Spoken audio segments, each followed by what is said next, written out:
ప్రధానమంత్రి మోడీ అధ్యక్షతన ఇవాళ కేంద్ర మంత్రివర్గం సమావేశం కానుంది. సార్వత్రిక ఎన్నికలకు ముందు జరుగుతున్న ఈ సమావేశంపై సర్వత్రా ఉత్కంఠ నెలకొంది. ప్రధాని నివాసంలో జరగనున్న ఈ మీటింగ్లో కీలక నిర్ణయాలు తీసుకునే అవకాశం ఉంది. రైతులు, చక్కెర మిల్లర్లకు లాభం చేకూరేలా నిర్ణయాలు తీసుకుంటారు.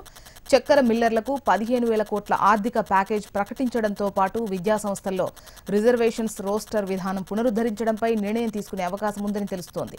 చివరి కేబినెట్ సమావేశం కావడంతో ఎలాంటి నిర్ణయాలు వెలువడతాయి అనే ఉత్కంఠ నెలకొంది.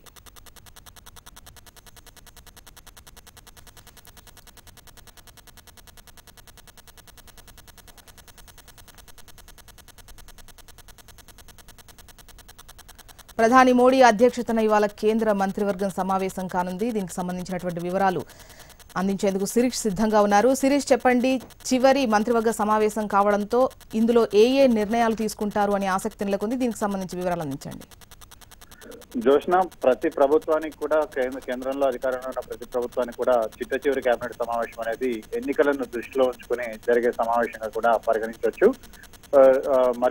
మరొక 2-3 రోజుల్లో షెడ్యూల్ అనేది కూడా వెలువడిన నేపథ్యంలో కొన్ని తాయిలాలు ప్రకటించే విధంగా ఈ కేంద్ర కేబినెట్ సమావేశంలో డిస్కషన్ అనేది కూడా జరుగుతుంది.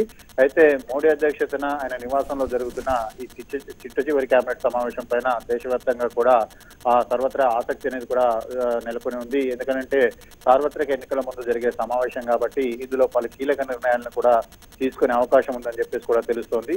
రైతులు, చక్కెర మిల్లర్లకు లాభం చేకూర్చే విధంగా కీలక నిర్ణయం తీసుకోవచ్చు.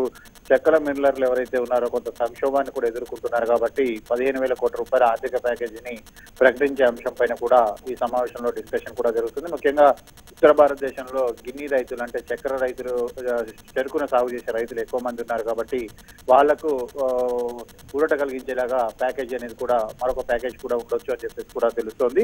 ముఖ్యంగా విద్యా సంస్థల్లో రిజర్వేషన్ల రోస్టర్ విధానాన్ని పునరుద్ధరించే విషయం పైన కూడా కీలక నిర్ణయం కూడా తీసుకోవచ్చు. ఎందుకంటే ఈ విషయం పైన ఉత్తర భారతదేశంలోని కీలక రాష్ట్రమైన ఉత్తరప్రదేశ్ లో గత కొద్ది కాలంగా ఆందోళన కూడా జరుగుతుంది కాబట్టి వాళ్ళందరినీ కూడా సంతృప్తి పరిచే విధంగా 200 పాయింట్ల రిజర్వేషన్ రోస్టర్ విధానాన్ని పునరుద్ధరించేలాగా ఆర్డినెన్స్ తీసుకురావాలని చెప్పేసి కేంద్ర ప్రభుత్వం భావిస్తుంది. ఆ దిశగా కేంద్ర కేబినెట్ సమావేశంలో డిస్కషన్ అనేది కూడా జరగవచ్చు. ఎందుకంటే ఇదే డిమాండ్ అని ఇప్పటి వరకు విద్యార్థులు, అధ్యాపక సంఘాలు కూడా కేంద్ర ప్రభుత్వాన్ని కూడా కోరాయి కాబట్టి దాన్ని పునరుద్ధరించవచ్చు. దాంతో పాటుగా నిరుద్యోగ వృత్తి ఇట్లాంటి 2-3 చిన్న అంశాలను కూడా పరిగణలోకి తీసుకొని అన్ని వర్గాలను సంతృప్తి పరిచే విధంగా పూర్తి స్థాయిలో ఎన్నికలకు వెళ్లాలని చెప్పేసి కూడా మోడీ ప్రభుత్వం భావిస్తోంది.